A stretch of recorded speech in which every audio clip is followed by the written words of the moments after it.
Hey, fala galera, aqui quem fala é o Dredd, seja bem-vindo a mais um vídeo do canal.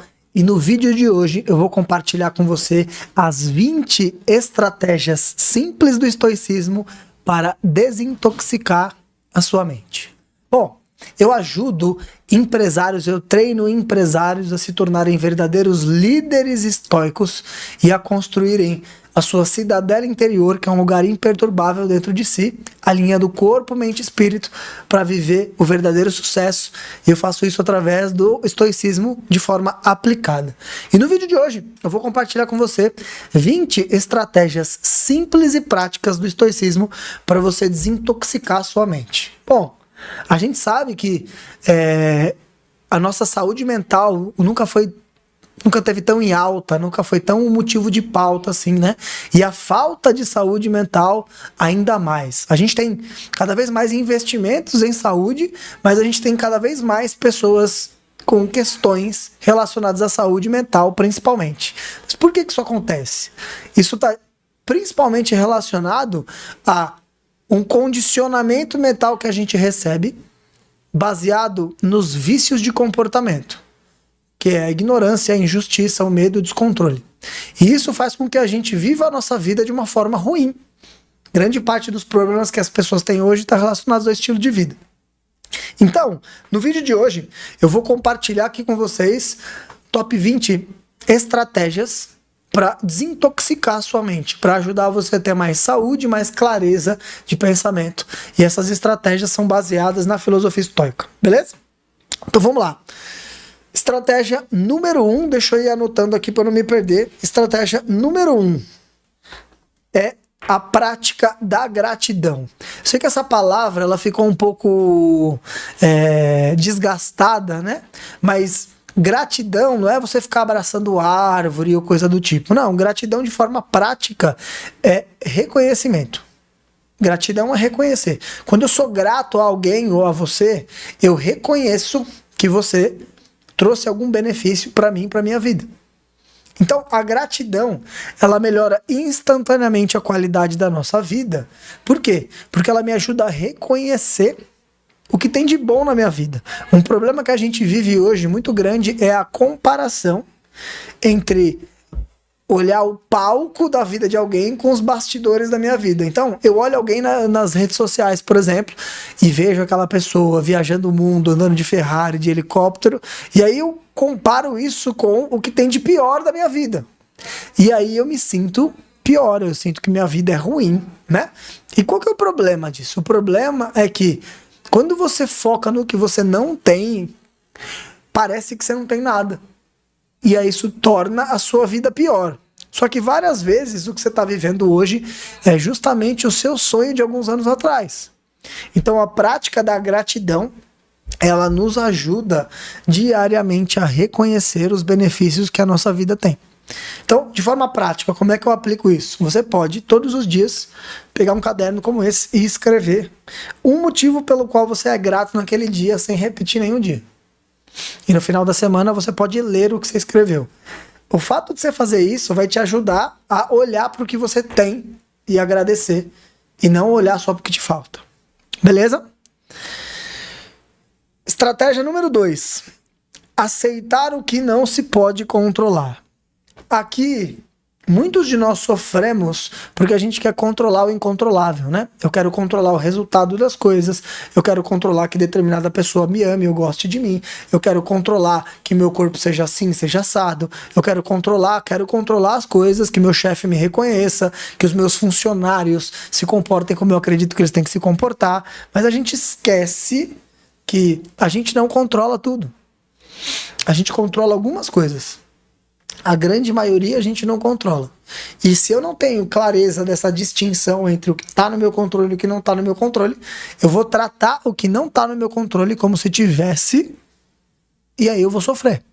Então, exercício prático para você focar naquilo que você pode controlar. Você vai pegar um papel e você vai fazer um risco no meio da folha e vai escrever de um lado o que você controla dessa tal situação que você está vivendo e o que você não controla. E aí, o que você controla vai ser o seu foco de atenção para trabalhar em cima disso. Beleza? Estratégia número 3, meditação. A meditação, gente, meditar significa colocar a sua atenção em algo, tá bom? Então a meditação, ela ajuda a gente a desacelerar os pensamentos. A gente não consegue acabar com os pensamentos, porque os pensamentos são produto da nossa mente e eles funcionam sem precisar da nossa vontade. É igual o seu intestino. Seu intestino está fazendo a digestão, seu estômago está fazendo a digestão sem você pensar nisso. Os pensamentos eles vão acontecer o tempo inteiro. O grande ponto aqui da meditação é você entender que você não é os seus pensamentos e você conseguir se desconectar deles para observá-los. E isso faz com que você não se identifique com as coisas que você está pensando. Então, exercício simples dessa prática é você sentar no chão, puxar o ar por 4 segundos, segurar 4 segundos e soltar o ar por 4 segundos. Faça isso aí por pelo menos 3 a 5 minutos, que você já vai conseguir ter um resultado muito legal com isso. Estratégia número 4. Reflexão diária. A reflexão diária, gente, refletir. O que é refletir? O que acontece quando eu vejo o meu reflexo na água? Eu olho para a água, o reflexo da água faz eu ver o meu próprio rosto. Porque eu não tô conseguindo ver o meu rosto, né? Assim, você tá vendo, mas eu não tô vendo o meu próprio rosto. Quando eu olho na água, eu vejo o meu próprio rosto. Então eu consigo me enxergar. Então refletir sobre algo é você enxergar, se enxergar naquela coisa. Ou seja, quando eu reflito sobre a minha vida profissional, eu penso sobre quem eu sou, para onde eu quero ir e como eu lido com o aspecto profissional. Isso é refletir. Então, um exercício prático de reflexão é justamente você separar um tempo para escrever, refletir e pensar sobre alguma situação ou área da sua vida. Estratégia número 5. Trabalhe o desapego. Pratique o desapego de bens materiais e relacionamentos tóxicos. Aqui eu vou ampliar um pouco mais, tá? Pratique o desapego de bens materiais e de coisas externas. Por quê? Aqui veio uma confusão em relação ao estoicismo, então presta atenção em mim. Muita gente acredita que se eu não me importar com determinada coisa, eu não ligo para aquilo.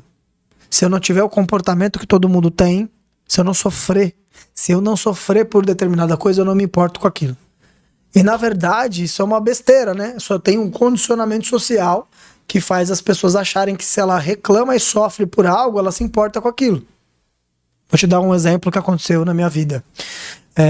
Um tio meu faleceu há bastante tempo atrás e ele tinha um filho que ele não conviveu com o filho. E o filho dele veio para São Paulo no velório. E eu tava tomando um café com esse meu primo e ele falou: Dredd, eu quero te falar uma coisa que eu só tenho coragem de falar pra você porque eu sei que você não vai me julgar. Eu falei: manda bala. Ele falou: cara, eu não sinto que foi meu pai que morreu. Porque ele não foi meu pai, ele não conviveu comigo e tudo. Só que eu sinto uma cobrança muito grande e eu sei que se eu não chorar, por exemplo, no enterro dele, as pessoas vão falar mal de mim.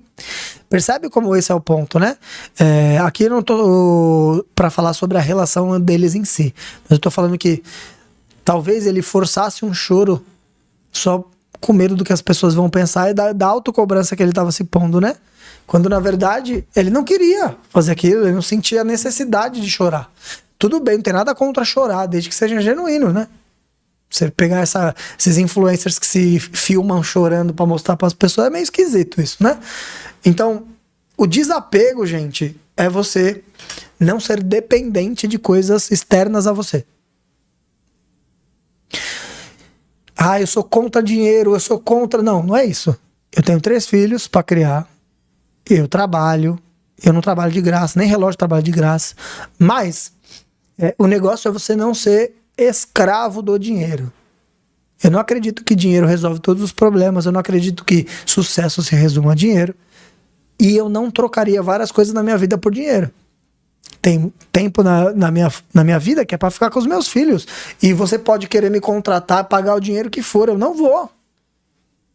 Então o desapego é o seguinte, eu sou tudo que eu preciso para ser feliz verdadeiramente. A construção de virtudes e o combate de vícios de comportamento. Coisas externas, eu posso usá-las, mas eu não posso ser dependente delas, porque não depende de mim estar com elas o tempo inteiro. Você pode ter dinheiro hoje e amanhã não. Então, trabalhar o desapego constrói o sofrimento, diminui o sofrimento, constrói a falta de sofrimento, a tranquilidade. Estratégia número 6. Escrita filosófica. E o que é escrita filosófica ou diário estoico, né? Que eu chamo. É basicamente você escrever, colocar no papel o que você está sentindo, o que você está pensando, como é que foi seu dia, quais correções dos seus comportamentos são válidas, o que foi muito bom no seu comportamento. Desenvolver o hábito de escrever é fundamental. Gente, eu era o cara que acreditava que eu era um gênio e que tudo que eu tô ouvindo e vendo, eu gravava na minha mente, tá? Mas isso é uma baita de uma ilusão de uma pessoa que estava sendo desumilde. Quando eu comecei a escrever, a adotar essa escrita filosófica, o diário estoico, quando eu comecei a anotar coisas, o meu entendimento e o meu aproveitamento das coisas mudou absurdamente. Então, ter um diário filosófico, um caderno estoico para você escrever pensamentos, sentimentos e acontecimentos, te ajuda a tirar da cabeça. Eu quero que você pense que é quase físico isso, tá? Quando eu escrevo, eu tiro da cabeça e ponho no papel. Ok? 7ª estratégia para desintoxicar a sua mente. Limitar o consumo de mídias, de redes sociais, de internet, de telas. E por que limitar? Eu acredito no caminho do meio, sabe, gente? As redes sociais, ela tem um aspecto importante, né? Você está assistindo esse vídeo aqui através de uma rede social, beleza? Ela não é boa nem ruim, ela é neutra. O que a gente faz com ela que pode tornar bom ou ruim, né? E tem muitas pessoas que são escravas das redes sociais, da internet, das mídias, que perderam o controle, são controladas por essas coisas. Aquela FOMO, aquela síndrome de que eu tô perdendo algo, ela é real, né? Por exemplo, se você ficar um dia inteiro você mexendo no seu celular, muita gente vai ficar, será que eu tô perdendo alguma coisa? Será que alguém tá me procurando? Não sei o quê. A gente não tem mais a capacidade de viver o que tá acontecendo ali. A gente quer estar em todos os lugares o tempo inteiro. E isso, obviamente, intoxica a nossa mente. Então, a minha sugestão para você aqui é pelo menos fazer o que eu faço. Eu só pego no meu celular de manhã quando eu vou começar a trabalhar. Então, eu acordo às 4h15 da manhã para fazer todo o meu ritual matinal. Tomar banho gelado, meditar, estudar. E eu começo o meu primeiro atendimento às 6h30 da manhã. Então, quando dá 6h15, 6h10, é quando eu pego o meu celular, aí eu vou ver WhatsApp de alunos mandando mensagens, ver rede social, quem entrou em contato comigo e tudo mais. Então, se você fizer pelo menos isso, ao acordar já não pegar o celular, a sua vida e a sua saúde mental vai melhorar consideravelmente. Beleza? 7ª estratégia. Eu acabei de falar. 8ª estratégia. Caminhadas na natureza. Passeie ao ar livre para se reconectar com a natureza e aliviar o estresse. Tem estudos já que dizem que caminhar e ficar no meio da natureza naturalmente melhora a sua saúde mental. Mas o estoicismo ele traz um aspecto como coluna central, tem o conceito de viver de acordo com a natureza. Aqui tem duas vertentes. Primeiro, literalmente você está mais próximo da natureza mesmo, porque nós somos parte dela, né? Nós temos necessidades fisiológicas de ir no banheiro, como todos os animais têm. Nós temos necessidade de comer, como todos os animais têm. De dormir, como todos os animais têm. Nós temos inclinações para impulsos primitivos, como todos os animais têm. Então nós somos parte da natureza. E o outro aspecto, outra vertente que o estoicismo traz é que tudo que existe no mundo, tudo que a gente precisa saber sobre o mundo já existe. A gente só precisa desenvolver a capacidade de observar o que já existe e aprender a viver. Um grande nome que fazia isso foi Leonardo da Vinci. Leonardo da Vinci era um grande contemplador e observador da natureza. E tanto que grande parte das suas invenções são inspiradas nos animais, na natureza. Então, caminhar, estar mais próximo da natureza, vai te ajudar a não só relaxar mais, mas como observar o funcionamento do mundo. Beleza? Estratégia número 9. Estudo de textos estoicos. Leia obras de filósofos estoicos como Sêneca, Marco Aurélio e Epíteto para inspiração. Aqui é um ponto, tá, gente? Minha sugestão para você. Acompanhe o Dredd e a Academia do Estoicismo, que é esse nosso canal. Me acompanhe em todas as redes sociais. Compre o meu livro, O Atleta Estoico, que é um programa de aplicação. E eu acredito que você deva ler, sim, os clássicos de estoicismo e alguns autores modernos. Eu só tenho duas observações. Primeiro, se você lê os clássicos, Sêneca, Marco Aurélio e Epíteto, sem entender o contexto, quem eles foram e de onde eles falavam, você não vai entender, você não vai conseguir pôr em prática. A maior dificuldade das pessoas é colocar em prática. Você lê lá uma frase de efeito, você acha legal, mas você consegue viver aquela frase a partir de agora? A maioria das pessoas não, por quê? Porque não vê a aplicabilidade daquilo.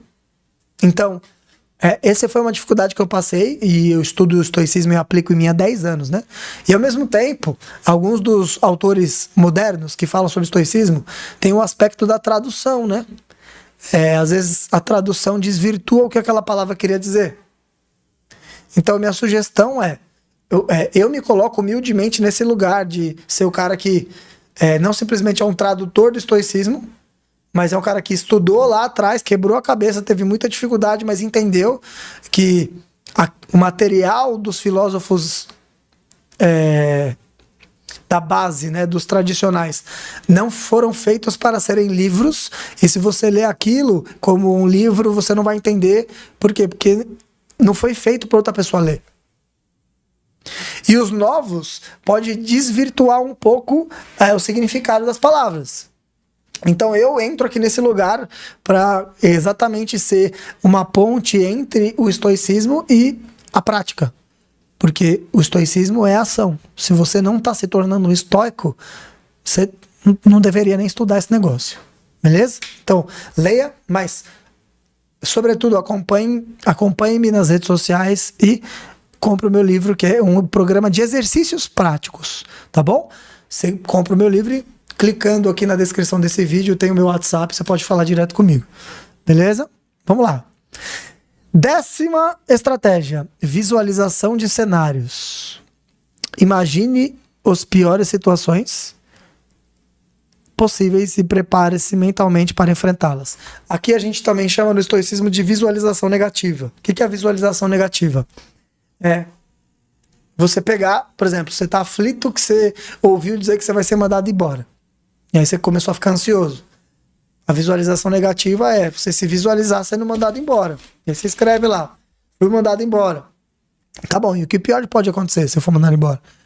Eu vou ficar sem emprego e eu vou ter dinheiro contado para pagar as contas. E o que pior pode acontecer? Isso. Você vai cavando até você entender que geralmente o sofrimento é muito maior na nossa cabeça do que de fato. E além disso, você cria um plano de ação para caso o pior cenário aconteça. Beleza? 11ª estratégia, praticar a paciência. Cultive a paciência em situações desafiadoras. Vamos lá. Como é que eu cultivo a paciência, gente? Primeiro, ganhando consciência de que as coisas não acontecem, as pessoas não são como eu, e o mundo não gira em torno do meu umbigo. Beleza? Segundo, diminuindo as minhas expectativas. Por que as pessoas perdem a paciência? Porque elas dizem que o outro deveria ter pensado, deveria ter feito, deveria ter agido, mas isso é o que você faria. Mas o outro é o outro, ele não pensa igual a você. Então, entenda que as pessoas são diferentes e só você enxerga da sua perspectiva. Segundo, o mundo não gira em torno do seu umbigo. As pessoas não estão fazendo tudo para te atacar por você, para te ofender. As pessoas, na maior parte do tempo, não estão lembrando que você existe. E o terceiro ponto eu preciso diminuir expectativas, não criar expectativa. Porque quando você cria expectativa, você conta com algo como se aquilo já tivesse acontecido. Só que não aconteceu. E aí você sofre. Beleza? 12º, diálogo interno positivo. Substitua pensamentos negativos por afirmações positivas. Aqui a gente entra numa coisa que os estoicos chamam de as 3 áreas de experiência humana. Então nós experimentamos a vida com 3 áreas: pensamento, sentimento e comportamento. Eu penso algo, eu sinto a partir desse algo que eu pensei e eu me comporto a partir daí. Beleza? E aqui a gente está falando especificamente sobre o diálogo interno, que é o que eu penso e o que eu sinto. A gente cria padrões, né, e crenças que se tornam habituais. Parece que são automáticas, mas são escolhas diárias, são hábitos. Só que quanto mais eu escolho uma coisa, mais fácil fica de escolher aquilo, né? Então, por exemplo, vamos supor que você ouviu a sua infância inteira que você era burro. Então, para você é mais fácil acreditar que você é burro do que você não é. Embora isso não seja verdade, ou não totalmente, para você é mais fácil acreditar nisso. Então, como é que eu começo? Eu começo construindo um diálogo interno positivo. E o negócio, gente, vai ser mecânico primeiro, antes de ser orgânico, tá? Então, primeiro você vai começar a falar que você, em vez de você falar que você é burro, você vai falar outra coisa. Não, olha só, eu sou inteligente. Pessoas inteligentes fazem isso aqui, eu fiz. Talvez você não acredite muito no começo, mas a repetição e a intensidade vão te ajudar a mudar esse diálogo interno. E tudo é perspectiva, né? Pra você eu posso parecer uma pessoa inteligentíssima, só que se alguém me perguntar de algum assunto que eu não ligo, eu vou parecer muito idiota naquele assunto pra aquela pessoa. Percebe? 13º, ou 13º, estabeleça limites. Defina limites claros em relacionamentos e compromissos. Aqui tem um ponto importante, gente. Porque grande parte dos relacionamentos terminam? Porque já começa a dar errado no começo, mas como você tá apaixonadinho, apaixonadinha, ou você tem muito T grande na pessoa, você simplesmente fecha os olhos e finge que aquilo lá, tudo bem, com o tempo se ajeita, vai passar. Mas o motivo que faz os casais se separarem é justamente essas coisas que incomodavam no começo que você fez vista grossa. Só que aí, quando esse encanto inicial acaba, o negócio fica mais aparente, né? Então, assim, é muito importante que você tenha claro coisas que são negociáveis e inegociáveis em qualquer tipo de relacionamento. Todo relacionamento é um relacionamento. Seja profissional, seja amoroso, seja relacionamento familiar. E você precisa definir limites. Ou seja, isso aqui eu aceito, isso aqui eu não aceito. Ó, eu não aceito mentira. Mas tem que ter coisas que se releva. A pessoa, ela pode, se ela não mentir, ela pode até ser até um pouco desorganizada, que eu tudo bem, isso eu aceito. Mas eu não aceito a pessoa ser mentirosa. Se você não tem claro quais são os seus valores, o que você aceita, o que você não, muito provavelmente você vai começar a se relacionar com pessoas que ferem os seus valores. Aí isso é inaceitável. É como um vegano começar a trabalhar no açougue, sacou? Qual a chance disso dar certo? 14º, simplicidade. Adote um estilo de vida mais simples, focando no essencial. Aqui a regra é clara. Quanto mais eu desejo, mais eu quero desejar. E quanto mais eu quero desejar, menos eu tenho. E quanto menos eu tenho, eu sofro. Eu quero ter um carro. Como eu não tenho nenhum carro, qualquer carro serve. Aí quando eu tenho o primeiro carro, agora não, agora eu quero ter uma Ferrari. Agora não, agora eu quero ter um avião. E assim, o desejo, segundo os estoicos, ele existe para ser atendido de forma imediata. Se eu não posso atender o desejo de forma imediata, eu não deveria desejar, porque esse desejo é externo. Eu só deveria desejar coisas internas, que são as virtudes. Mas o mundo que a gente vive é um mundo que te coloca a perseguir sempre o que você não tem ainda, né? Alguém já ouviu essa expressão? O melhor sempre está por vir. E nunca chega essa desgraça, já para pensar. E você nunca é treinado para aproveitar o momento presente. Você se forma na escola? Não. Isso aqui é coisa de criança. A faculdade que o bicho pega. Aí você tá acabando a faculdade, cara, se você não tiver arrumado um estágio já, você tá perdido. Aí você tá no estágio, não, você tá você não é nem gente, você é estagiário. Você só vai ser gente se você for da diretoria pra cima. E nunca chega esse momento que você vai aproveitar e curtir, né? E eu não tô falando que você não deve querer evoluir e melhorar, mas isso deveria ser natural do ser humano. Ser sempre um pouco melhor do que eu fui ontem. Mas eu tô falando dessa necessidade de ter e nunca tá satisfeito com o que você tem. Então, eu gosto muito da ideia do essencialismo. Eu não gosto da ideia do minimalismo. Eu acho que tem que viver com o mínimo, mas tem que viver com o que é essencial. E todo o resto não é importante. Beleza? Práticas de respiração. É o 15º. Utilize técnicas de respiração para acalmar a mente em momentos de estresse. Olha minha camiseta aqui, ó. E é engraçado que eu ando na rua com essa camiseta, já teve gente que me parou e falou, cara, essa mensagem deveria ser universal. Eu olho pra você com essa camiseta, naturalmente eu me acalmo. Então, a respiração, gente, quando a gente tá nervoso, alguém fala o que pra gente? Respira. E a gente fica mais nervoso ainda quando alguém manda a gente respirar, né? Mas quando eu respiro, eu oxigeno meu corpo e naturalmente eu relaxo. Quando eu relaxo, eu deixo de me envolver emocionalmente. Então, não precisa de burocracia para respirar, tá? É só simplesmente você respirar de forma lenta.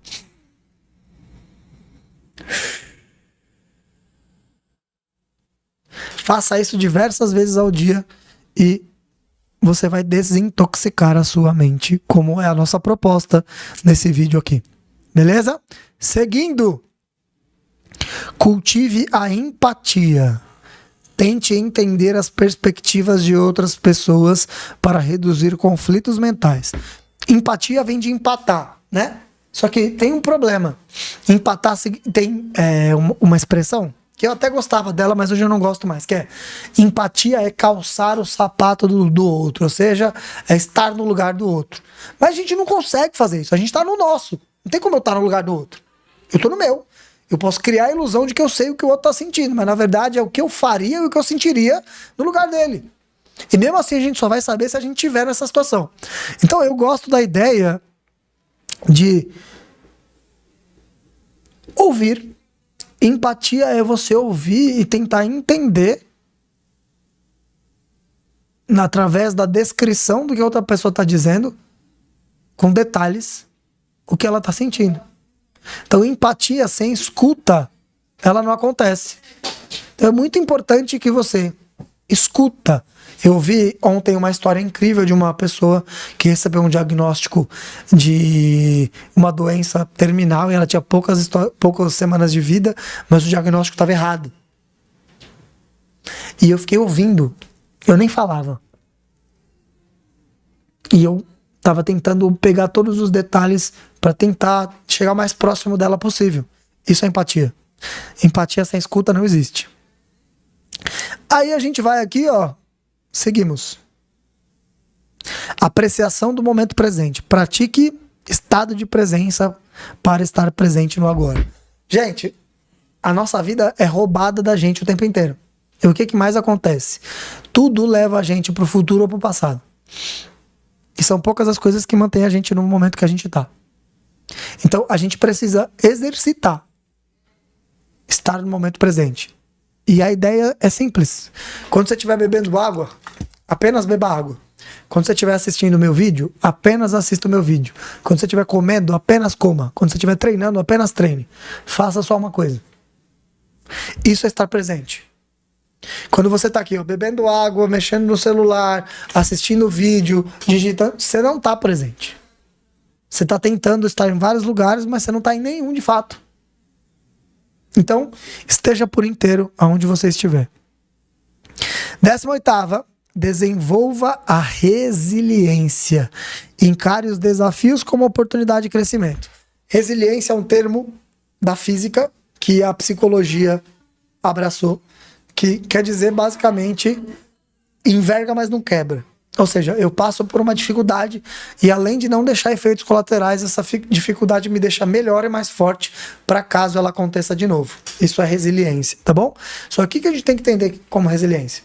Às vezes a gente fica esperando os problemas acontecerem e a partir daí, se a gente sobreviver, a gente fica mais forte. Aquele ditado que não mata, fortalece. Mas isso não é uma estratégia inteligente. Por isso que muita gente tem burnout, né? Que é essa estafa. Por quê? Não faz um treinamento para lidar com o problema. Espera o problema acontecer e reza para estar preparado para ele. E precisa de um treinamento para lidar com o estresse, né? Então eu preciso fazer coisas difíceis e desconfortáveis numa medida certa para que eu vá aumentando a minha capacidade de fazer coisas difíceis e desconfortáveis. E esse treinamento é fundamental, progressivo, como um treinamento físico. Se você quer aumentar a sua perna, você tem que colocar a quantidade de carga certa, que vai gerar essa adaptação para ela crescer. Se for muita carga, você vai se machucar. Se for pouca, você não vai ter resultado nenhum. Funciona igual com a resiliência, tá bom? 19º, é o penúltimo, hein? Dialogar com amigos. Converse com amigos ou mentores sobre as suas preocupações. Olha, as pessoas que não são humildes, elas acreditam que elas não precisam de ninguém. Elas resolvem tudo sozinhas. E tem muita gente que tem uma tendência ruim a, no meio de um problema, se fechar, né? Mas um filósofo disse, faz parte da cura o desejo de ser curado. Não é que isso quer dizer. Eu preciso querer melhorar. Eu preciso querer ajuda. E pedir ajuda é um ato de coragem. Que às vezes é um problema que você não quer falar. Mas eu não conheço nenhuma pessoa grandiosa como ser humano que não tinha alguma espécie de conselheiro confiável. De pessoas que ajudavam a olhar. Eu tenho um amigo e aluno, um grande amigo, Miguel Cavalcante, ele me falou isso, eu nunca esqueci. A gente não consegue olhar o rótulo da garrafa estando dentro da garrafa. Então é importante que a gente tenha um mentor, um conselheiro, para ajudar a gente a enxergar a garrafa uma vez que a gente está lá dentro.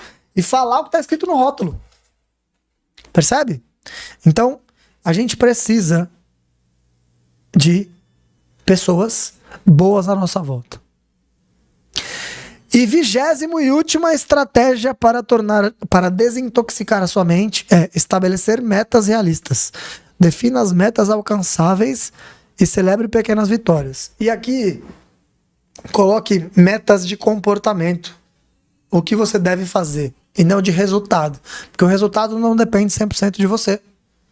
Agora, acordar 10 minutos mais cedo, praticar exercício físico, depende de você. Então coloque metas de comportamento. O que você vai fazer? Que naturalmente, se você fizer, vai te levar a um determinado lugar. Faz sentido? E aí, você curtiu esse vídeo? Me deixa saber aqui o que você achou. Se inscreve, curte esse vídeo, compartilha com quem você achar que faz sentido. A vida é um treino. Tamo junto.